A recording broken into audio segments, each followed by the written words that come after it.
Welcome to Fashion Reverie Talks. I'm Tijana Ibrahimovic. And I'm Cicily Daniels. Fashion Reverie takes you from the front lines of fashion to the front row. All of Fashion Reverie Talks segments are based on published content found on fashionreverie.com. So remember, if you want more information on the segments, go to fashionreverie.com and don't forget to subscribe on YouTube and like this episode. In this episode, we are so happy to have a bridal fall 2025 roundup from Fashion Reverie style editor, Renessta Olds. We also have Fashion Reverie associate editor, Sydney Yeager, who will discuss her editor's pick of the fall 2024 collections. But let's start with fashion news. All of our news segments are based on the fashion news alerts found on fashionreverie.com. So let's jump into the current events in fashion. I am going to start off with Hedi Slimane announcement of his departure from Celine. We love Celine. It's a beautiful brand, and he's been with them for a while and has since introduced the menswear, couture, and high-end perfumery. So because of his influence, Celine sort of got this new boost and refreshment as a brand, and a great foundation for the future. So the brand did become very large, as it always was in the past, but it just changed a little bit of the look and the approach. So let's see what is next and who is going to come to Celine, but also where is Hedi going to go? Yeah. Because there are some rumors that he might go to Chanel, but never know. So, Well, I do love Celine, so just in case anyone from Celine is ever watching us and they ever need to send us things to wear, we will always be excited. Right. So I am excited to talk about the theme for the 2025 Met Gala. Now, as we know, each year there is a new and exciting theme, and this year it will be about Black dandyism, about the history and the fashion influence. And this was a cultural shift where Black individuals transformed with greater autonomy and became much more influential across the globe. And this is one of the first times that the Met Gala will present an exhibit showcasing the work of fashion designers of color, and menswear is also going to be a focus. The co-chairs of the Met Gala will be Anna Wintour, Pharrell Williams, Coleman Domingo, Lewis Hamilton, and A$AP Rocky. And it seems like it's going to be very, very exciting. I think it's going to be fresh, and I'm excited to see, what gorgeous things we get to see. Hopefully we'll just be in attendance, right? Well, Met Gala is always very exciting, and one of the former very exciting shows was Victoria's Secret show that kind of went silent for a little bit. So next week in New York City, they will debut the Victoria's Secret atelier, and Joseph Altuzarra has a new job. So he will be the first guest designer in residence for Victoria's Secret atelier. So we will see how this show will look like. Everyone is very curious. We will see which direction they're going to take. I do think they definitely have to keep some of their old elements that, Victoria's Secret is known for. I hope they do bring Victoria's Secret angels. Let's see in which form. So Yeah. Well, it's all very exciting.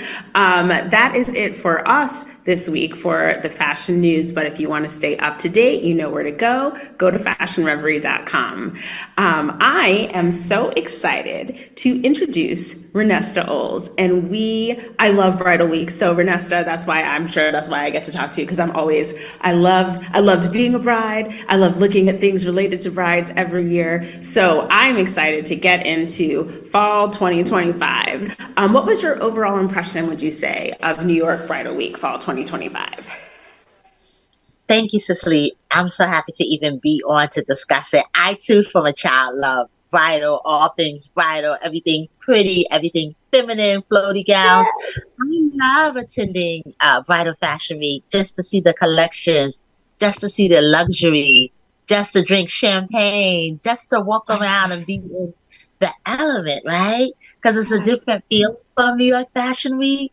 So my overall thoughts of it, beauty, luxury, sophistication, femininity, all things pretty. So Mm. I'm just right in my element. Just you talking about it just makes me feel like I'm also feeling that bridal week. Like it is just it's very special, and there's that femininity and elegance that you get to see is so lovely. Could you talk about Yulia Lobachova's fall 2025 bridal collection? It was absolutely stunning. It was gorgeous. A Mm. standout collection full of 3D laser cuts, petals, sheer, splits all the way up the leg. I wanted to say thigh high, but I think they were even a little bit past thigh high. But she put them on the side for a little coverage. But you better be toning up and working out to stick that leg out in some of her gowns. So it was just a gorgeous collection, very modern, very young, very fresh, very sexy, edgy, and it literally Yes. sounds like money. RICH is what her That collection looks like. That is so great, but it depends on that's one of the things about being a bride, and for, as an individual, it's a chance for you to really express what you want to show off. And so for those that are bringing a little sex appeal and they want to show off a little leg or a little, I liked that it was skin, but there was still like a little coverage if you choose a certain dress. You know what I mean?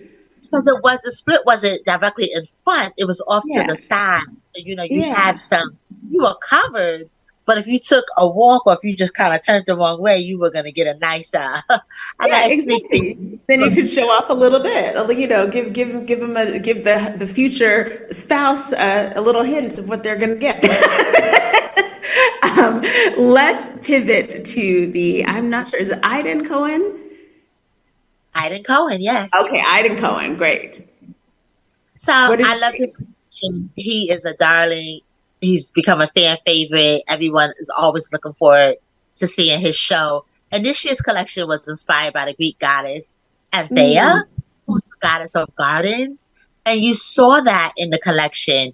There was floaty, there was florals, there was sheer, there were beautiful silhouettes, and all of that translated in the materials that he chose to use for his craftsmanship, like crepes and lace and silks and organza, all of the luxury materials that you look forward to seeing in a gown, but just Oh, constructed in such a way that it didn't look stiff and heavy. It looked airy. It looked goddess-like, very floaty. yes.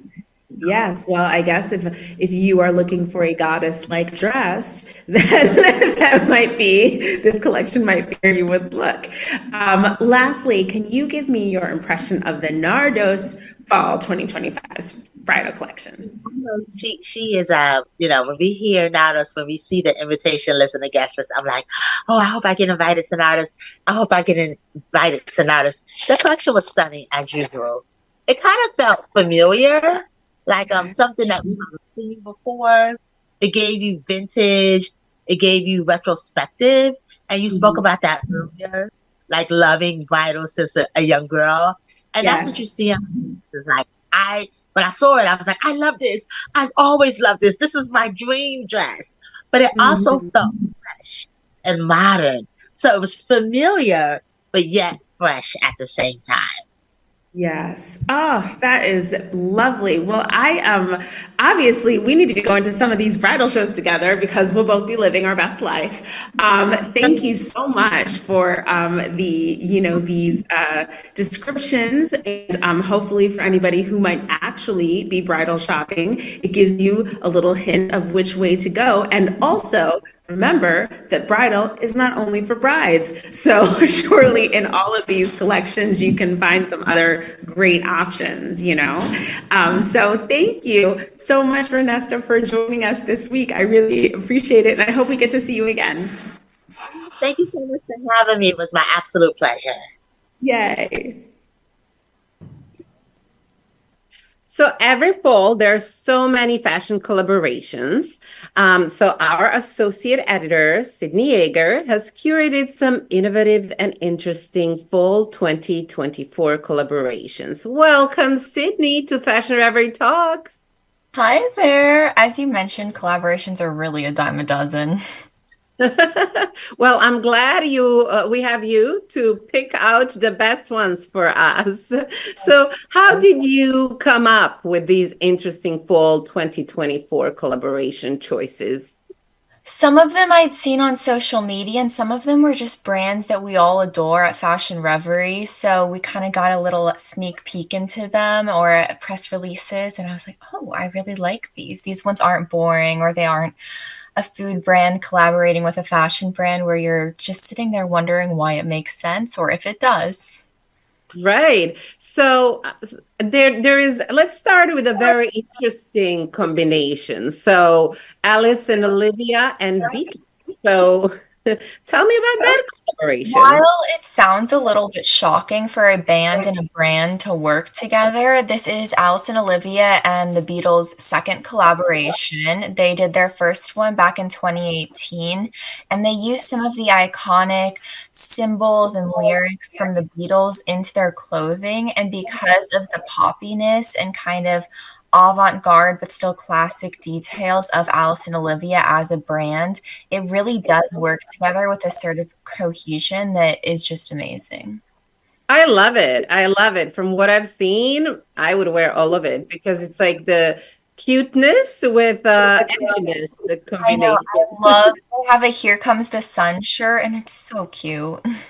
Yes. So could you elaborate on Gorewear's new thermal designs as well? Yes. So Gorewear is an athletic brand that is very well known for their spin, cycling, and running collections. But as any athlete can attest, it's very difficult to work out in cold weather, even if you are hot, as you start to work up a sweat. So Gorewear has expanded their collection to include thermal leggings as well as thermal coats. They also have added more details to their raincoats as well. So this new extension isn't necessarily a collaboration, but it's more of an innovation with what they already have. And that's why I added it to the list, just because everybody should be aware, especially if you're New York based, to stay warm when you're working out. Yes, I'm already feeling cold, so I might have to start getting, prepared with some thermal clothing. Well, we know the brand now.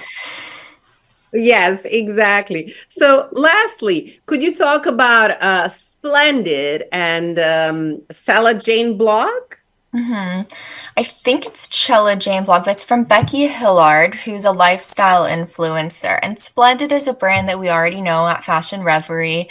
They do have a lot of sophisticated items, but they're under $200 for the most part, even though the material is very nice and luxurious. So it's a brand that we really do like. And they've collaborated with this lifestyle influencer to create a fall collection. There's 33 pieces to it, and all of them focus on an earth tone color palette, so they can be interchanged. You don't feel like you have to buy every single item to make it work, and you can really work it throughout your wardrobe or even the pieces in the collection itself. Yeah, I love it. I think a lot more people are understanding that you do need those basic colors. And yes, thank you for correcting me because I wasn't sure how to pronounce the. I mean, I could be wrong too. It is Sarah Jane Blog. I believe so. I could be wrong as well. Well, thank you so much for sharing with us and for the rest of Sydney's choices. Please go to fashionreverie.com. Bye, Tijana. Well, viewers, that's it for this episode of Fashion Reverie Talks. We would like to thank Fashion Reverie style editor Renessta Odds and Fashion Reverie associate editor Sydney Yeager. For information on these and other stories, go to fashionreverie.com. Now, don't forget to hit the like and subscribe button. Thanks so much for watching. We'll see you the next time.